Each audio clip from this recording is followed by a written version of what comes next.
Hello दोस्तों, change of variables के question देखिए। चेंज ऑफ वेरिएबल में अगर x y z coordinate system को यू वी डब्ल्यू कोऑर्डिनेट सिस्टम में चेंज करवा रहे होंगे तो ट्रांसफॉर्मेशन देंगे। यहाँ एक्स की वैल्यू यू वी के टर्म्स में दी रहेगी, वाई की वैल्यू यू वी के टर्म्स में दी रहेगी और जेड की वैल्यू यू वी के टर्म्स में दी रहेगी। यहाँ हमने दो वेरिएबल का लिया है कि एक्स वाई को अगर यू वी में चेंज करते हैं। यहाँ देखिए ये एक्स वाई कोऑर्डिनेट सिस्टम का सब कुछ है ना। यहाँ दो कोऑर्डिनेट सिस्टम है, एक एक्स वाई कोऑर्डिनेट सिस्टम और वो ट्रांसफॉर्म हो रहा है यू वी कोऑर्डिनेट सिस्टम में। ये इंटीग्रल यू वी के टर्म में दिया है और ये एक्स वाई के टर्म में है। तो दो कोऑर्डिनेट सिस्टम चलते हैं यहाँ पर, एक एक्स वाई कोऑर्डिनेट सिस्टम, दूसरा u v coordinate system. Three variable के लिए x y z coordinate system और एक यू वी डब्ल्यू कोऑर्डिनेट सिस्टम। अब एक्स वाई जेड का मान लीजिए ये कार्टेशियन कोऑर्डिनेट सिस्टम को स्फेरिकल कोऑर्डिनेट सिस्टम में चेंज करते हैं तो यू वी डब्ल्यू के स्थान पे आर थीटा फाई होता है और उसको पोलर में चेंज करेंगे तो आर थीटा के टर्म्स में होगा, एक्स वाई की वैल्यू आर थीटा के टर्म्स में होगा। तो जैसी प्रॉब्लम्स होगी हम लोग उस तरीके से क्वेश्चन करेंगे। एक जनरल लेते हैं कि एक्स वाई को यू वी में कोऑर्डिनेट सिस्टम में कैसे चेंज करते हैं। वेरिएबल नाम से क्लियर है, चेंज ऑफ वेरिएबल मतलब वेरिएबल चेंज करना है। तो एक्स वाई कोऑर्डिनेट सिस्टम को यू वी कोऑर्डिनेट सिस्टम में चेंज करके सॉल्व करना है। तो इस तरीके इंटीग्रल दिया रहेगा उस एक्स वाई का, उसको हम लोग यू वी में चेंज करेंगे। तो ट्रांसफॉर्मेशन जरूर देंगे, ट्रांसफॉर्मेशन दिया रहेगा, उस ट्रांसफॉर्मेशन से हम लोग इसको चेंज कर लेंगे। तो ट्रांसफॉर्मेशन से एक्स वाई की वैल्यू यहाँ रख लिया तो ये चीज़ इंटीग्रेंड चेंज हो गया। अब डी एक्स डी वाई की वैल्यू कहाँ से लाएंगे? तो d x d y equal to Jacobian of x y with respect to u v into d u d v. ध्यान रखिएगा, डी एक्स डी वाई निकालते हैं तो ये डी एक्स डी वाई है तो ऊपर एक्स वाई होगा, नीचे जिसमें चेंज करते हैं तो यू वी हो जाएगा उसके रिस्पेक्ट में। तो d x d y is equal to del Jacobian of x y with respect to u v into d u d v. तो ये आपका d x d y d u d v में change होगा, यहाँ पर कुछ आएगा integrand में, यहाँ पर कुछ आएगा और एक्स वाई आपका यू वी में चेंज हो जाएगा। तो बस सारे वेरिएबल चेंज हो गए, फिगर बना लेंगे, कार्टेशियन कोऑर्डिनेट सिस्टम का फिगर बना लेंगे जो गिवन होगा और उसको ट्रांसफॉर्मेशन की हेल्प से यू वी कोऑर्डिनेट सिस्टम में बना लेंगे। क्या फिगर बनेगा, क्या रीजन होगा और इसकी लिमिट लेके यहाँ पे रख लेंगे, बस इंटीग्रल इवेल्युएट हो जाएगा। एक क्वेश्चन लेते हैं हम लोग। क्वेश्चन 1 है, देखिए AKTU में ये 2002 और 2010 में पूछा गया है question. Using the transformation x plus y equal to u, y is equal to u v. देखिए एक्स वाई और यू वी के बीच में रिलेशन दिए हैं यहाँ पर, ठीक है। दो कोऑर्डिनेट सिस्टम है तो दो इक्वेशन देंगे। तीन कोऑर्डिनेट सिस्टम हो मतलब तीन वेरिएबल का होगा एक्स वाई जेड, तो उधर यू वी डब्ल्यू कोऑर्डिनेट सिस्टम होगा, ठीक है। जितने कार्टेशियन में वेरिएबल होंगे उतने ही आपके दूसरे कोऑर्डिनेट सिस्टम में वेरिएबल होंगे, ठीक है। तो इसको इवेल्युएट, इस इंटीग्रल को इवेल्युएट करना है। Integration being extended over the area of the triangle bounded by the lines. एक ट्रायंगल है जो इनसे बाउंड हो जाता है, x equal to 0, y equal to 0 और x plus y equal to 1 से बाउंड होता है, ठीक है। तो इसको बताइए किस में चेंज करना है। ये इंटीग्रल एक्स वाई जेड में दिया है, कार्टेशियन कोऑर्डिनेट सिस्टम में दिया है, इसको किस वेरिएबल में चेंज करना है? यू वी कोऑर्डिनेट सिस्टम में, यू वी कोऑर्डिनेट सिस्टम में इसको चेंज करना है। तो i इज इक्वल टू, इस इंटीग्रल को मान लिया i। अब देखिए जो ट्रांसफॉर्मेशन दे रखे हैं वो क्या है, x plus y is equal to u और y is equal to u v, है ना, y is equal to u v. तो हमको ये दो ट्रांसफॉर्मेशन दिया है, x plus y equal to u और y is equal to u v. अब हमें x की वैल्यू यू वी के टर्म में चाहिए, y की वैल्यू यू वी के टर्म में चाहिए, तभी हम लोग जैकोबियन निकाल पाएंगे, ठीक है। तो देखिए x की वैल्यू यू वी के टर्म में चेंज कर लो तो यहाँ पर y की वैल्यू यू वी यहाँ पे रख दीजिए। तो x इक्वल टू क्या हो जाएगा, यू वी माइनस यू, उधर कर लीजिए तो x equal to u minus u v हो गया। इसमें u कॉमन ले लो तो हो जाएगा 1 माइनस वी और y is equal to u v दिया ही है। तो x की वैल्यू अब किसके टर्म में हो गई, यू वी के टर्म में, x की वैल्यू यू वी के टर्म में आ गई, ठीक है। अब यहीं पर जैकोबियन निकाल लो। Jacobian of x y with respect to u v क्या फार्मूला होता है, del x upon del u. पहली रो बनेगी del x upon del u, del x upon del v, है ना। दूसरी रो बनेगी इस वेरिएबल से तो del y upon del u, ये हो जाएगा del y upon del v, इस तरीके से ये, और इसका डिटर्मिनेंट। तो ये जैकोबियन कहलाता है, Jacobian of x y with respect to u v. This equal to x का u के रिस्पेक्ट में पार्शियल डेरिवेटिव, इस x का u के रिस्पेक्ट में पार्शियल डेरिवेटिव, तो देखिए 1 माइनस वी हो जाएगा, u के रिस्पेक्ट में करेंगे तो 1 माइनस वी हो गया, और x का v के रिस्पेक्ट में पार्शियल डेरिवेटिव, तो ये तो जीरो हो जाएगा, v के रिस्पेक्ट में करेंगे तो माइनस u आ गया। फिर y का u के रिस्पेक्ट में कर लो, v आ जाएगा, y के v के रिस्पेक्ट में पार्शियल डेरिवेटिव u आ जाएगा। डिटरमिनेंट को हल कर लीजिए तो ये हो जाएगा u minus u v plus u v, u v cancel हो गया, u आ गया।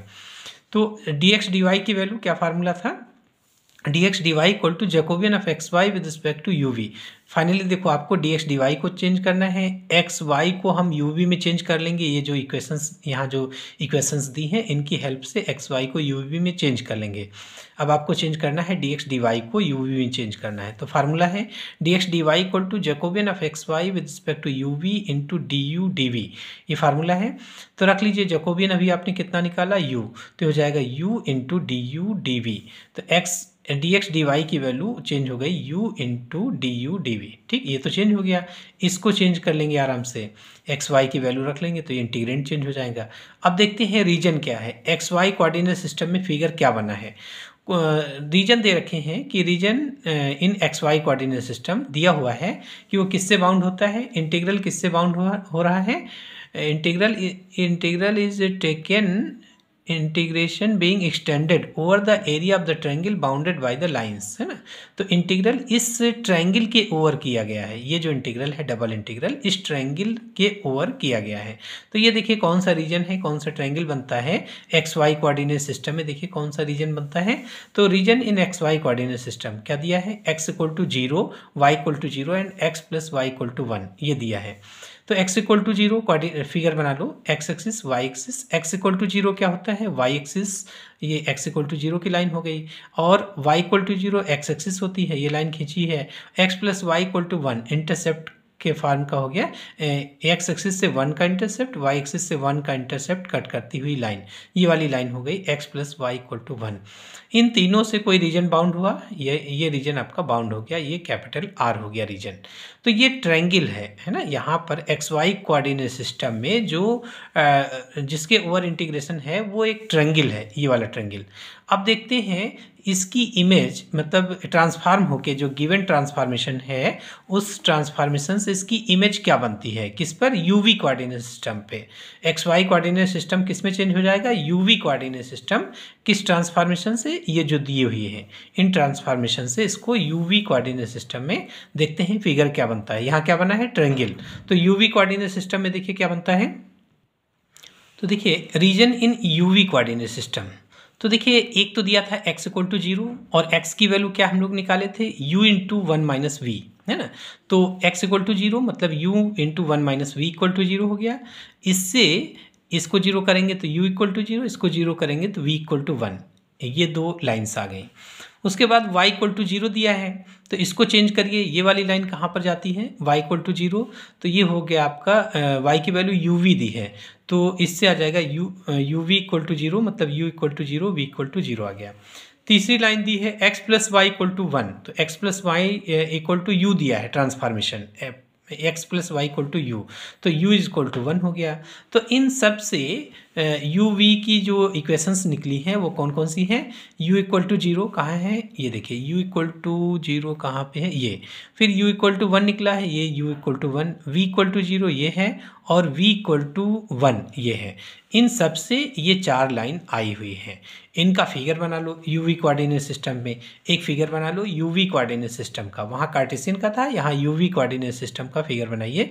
तो ये हो गया u और ये v कोऑर्डिनेट, और ये इसको डैश कह लो। देखिए u equal to 0, u equal to 0 क्या होता है, v एक्सिस, ये u इक्वल टू 0 की लाइन हो गई। फिर u इक्वल टू 1, इतना 1 डिस्टेंस पे ये लाइन हो गई v एक्सिस के पैरेलल, u इक्वल टू 1 हो गया। फिर v इक्वल टू 0, ये लाइन हो गई v इक्वल टू 0, मतलब u एक्सिस, और v equal to 1, u axis के पैरेलल 1 डिस्टेंस पे ये हो गया v इक्वल टू 1। इन चारों लाइन से एक रीजन बाउंड हो गया, ये कैपिटल S, सपोज ये रीजन कैपिटल S है। इसकी अगर हमें लिमिट निकालनी हो तो रीजन में v एक्सिस या u एक्सिस के कोई भी पैरेलल खींच लीजिए स्ट्रिप, और स्ट्रिप पर स्मॉल एलिमेंट को स्ट्रिप पे मूव करा दो। मूव कराने का मतलब उसको छोटे छोटे स्ट्रिप्स का सम अप कर लेते हैं, तो इंटीग्रेशन सम अप होता है। तो उस सम अप को हम लोग अपनी समझने के लिए क्या कह लेते हैं कि स्मॉल एलिमेंट को स्ट्रिप पे मूव करा, पूरी स्ट्रिप को रीजन में मूव करा दिया। तो स्मॉल एलिमेंट स्ट्रिप पे मूव करा है तो किस एक्सिस के लॉन्ग मूव करा, v के, तो v की लिमिट आ जाएगी। यहाँ पर v की वैल्यू 0, यहाँ पर v की वैल्यू इस लाइन से निकालो, v इक्वल टू 1, तो v की लिमिट हो गई 0 to 1, और u की लिमिट क्या है, पूरी स्ट्रिप को रीजन में मूव करा दो, तो यहाँ से स्टार्ट करेगी यहाँ तक जाएगी, तो u की लिमिट हो गई 0 to 1। यहाँ खैर यहाँ दिया भी है कि u equal to 1, v equal to 0 to 1, और स्ट्रिप से भी वही आएगी।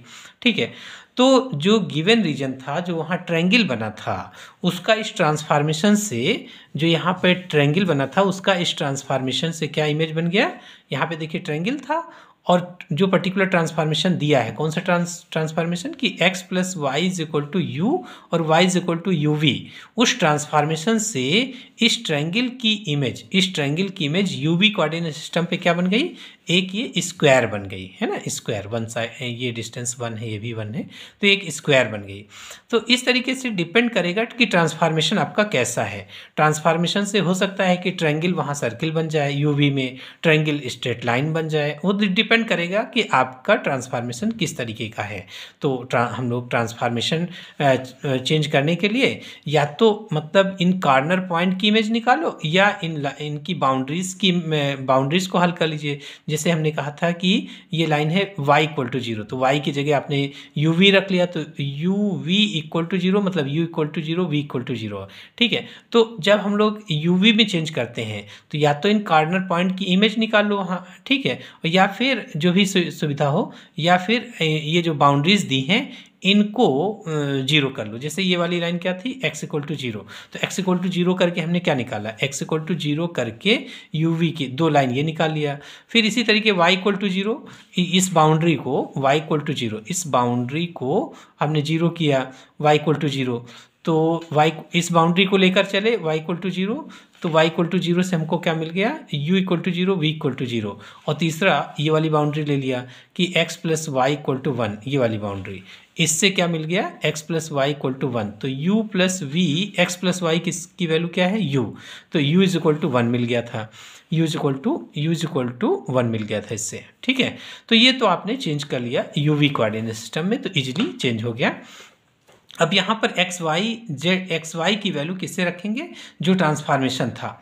तो देखिए double integral over S, x की वैल्यू क्या दी थी, u इंटू 1 माइनस वी, और y की वैल्यू क्या है, u v, y की वैल्यू क्या है, u v, और ये आपका 1 अगर इसमें माइनस कॉमन ले लें तो ये हो गया 1 माइनस ब्रैकेट में x प्लस वाई, और x प्लस वाई की जगह क्या है, u, x प्लस वाई की जगह u, तो 1 माइनस u आ गया कि होल पावर 1/2, और dx dy क्या निकला था, u du dv है ना, u du dv। बस इसको हल कर लीजिए, तो ये s हटा के लिमिट रख लो, s हटा के uv की लिमिट रख लो, तो u की लिमिट 0 to 1, v की लिमिट 0 to 1, कांस्टेंट है यानी इंडिपेंडेंट है, u और v यहाँ इंडिपेंडेंट है, दोनों लिमिट कांस्टेंट है, तो u और v इंडिपेंडेंट है। तो अब देखिए पावर 1/2 है, तो u इंटू यू स्क्वायर हो गया, u स्क्वायर की पावर 1/2 मतलब u आ गया, इंटू यू, तो u स्क्वायर हो गया, और v एक u वाला टर्म ये है, तो 1 माइनस यू की पावर 1/2 इंटू v के टर्म देखिए, v की पावर, v अकेला है तो v पावर 1/2, v पावर 1/2 ये हो गया, और एक 1 माइनस वी यहाँ पे है, तो 1 माइनस वी की पावर 1/2 तो पूरे के पावर में है, तो 1 माइनस वी की पावर 1/2 ये हो गया, d u into d v. देखिए लिमिट जो है यहाँ पर कांस्टेंट है, तो इसका मतलब u और v इंडिपेंडेंट हैं, तो हम लोग अगर सेपरेट हो जाएगा तो सेपरेट कर लेंगे। तो देखिए यहाँ u के टर्म सेपरेट हो जा रहे हैं, पूरा u के टर्म ये सेपरेट हो गए 0 to 1, और u स्क्वायर 1 माइनस यू की पावर 1/2 du ये सेपरेट हो गया, और v के टर्म अलग सेपरेट हो गए, v के टर्म अलग हो गए dv।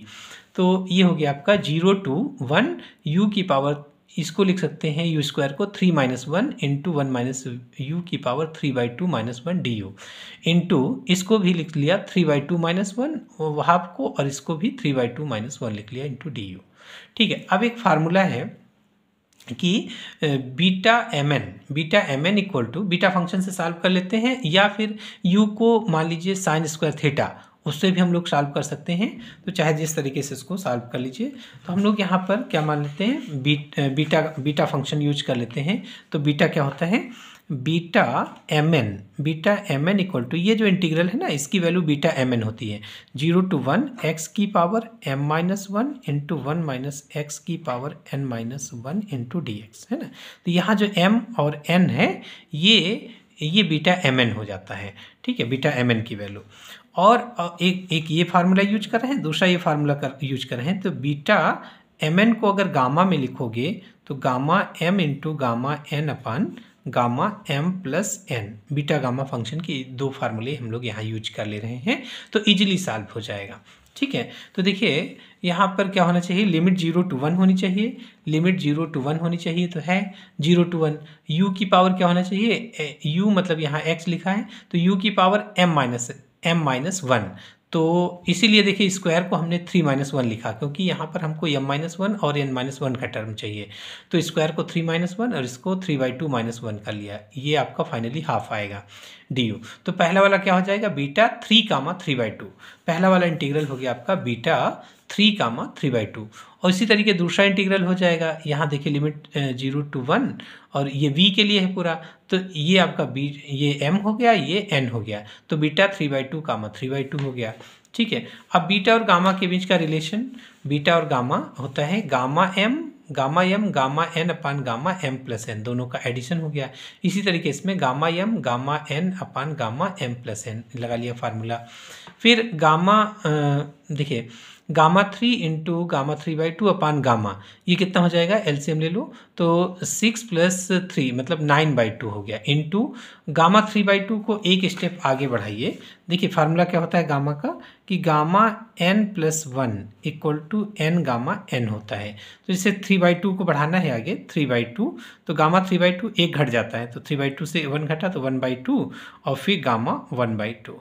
ठीक है, एक स्टेप आगे बढ़ाएं तो ये। इसी तरीके जैसे गामा 7/2 है, तो क्या हो जाएगा, एक घटा लीजिए, तो 5/2 इंटू 3/2 इंटू फिर एक घटा लो 1/2, जहाँ 1/2 आ जाए रोक लीजिए, क्योंकि गामा हाफ की वैल्यू हमको पता है, गामा हाफ इक्वल टू √π होता है, गामा हाफ इक्वल टू √π होता है। तो ये चीज़ हम लोग यहाँ पर यूज कर लेंगे। तो देखिए गामा 3/2 को आगे बढ़ाया तो 1/2 गामा हाफ हो गया, ये भी 1/2 गामा हाफ हो गया, अपान ये हो गया गामा 6/2 मतलब गामा 3, गामा 3 से गामा 3 कैंसिल हो गया, ये गामा 3 ठीक है। इसको गामा 9/2 को आगे बढ़ा लो, तो एक घटा लो 7/2, फिर एक घटा लो 5/2, फिर इससे एक घटा लो 3/2, इसको यहीं पे रोक लीजिए। तो जब रुकता है तो गामा के बाहर और अंदर, गामा के अंदर सेम क्वांटिटी होती है कि gamma n+1 equal to n gamma n होता है। तो गामा 3/2 इससे कैंसिल हो गया, और ये हो गया √π, ये भी √π हो गया, तो हाफ √π हाफ √π। ठीक है, तो कितना आ गया ये देखिए, ये गामा 3/2 कैंसिल होगा, ये 2 और 2 दो 2 कैंसिल हो जाएंगे, क्योंकि ये 2 जाएंगे न्यूमरेटर में और ये आएंगे डिनोमिनेटर में, तो ये 2 तो कैंसिल हो जाएंगे, 2 से एक 2 बचेगा, तो 2 आ गया। गामा हाफ गामा √π मिला के पाई हो गया। 7 × 5 × 3, 5 × 3 15, 15 × 7 105 हो जाएगा, ये आंसर हुआ। तो इस तरीके से क्वेश्चन होते हैं किसके, चेंज ऑफ वेरिएबल के। ठीक, थैंक यू।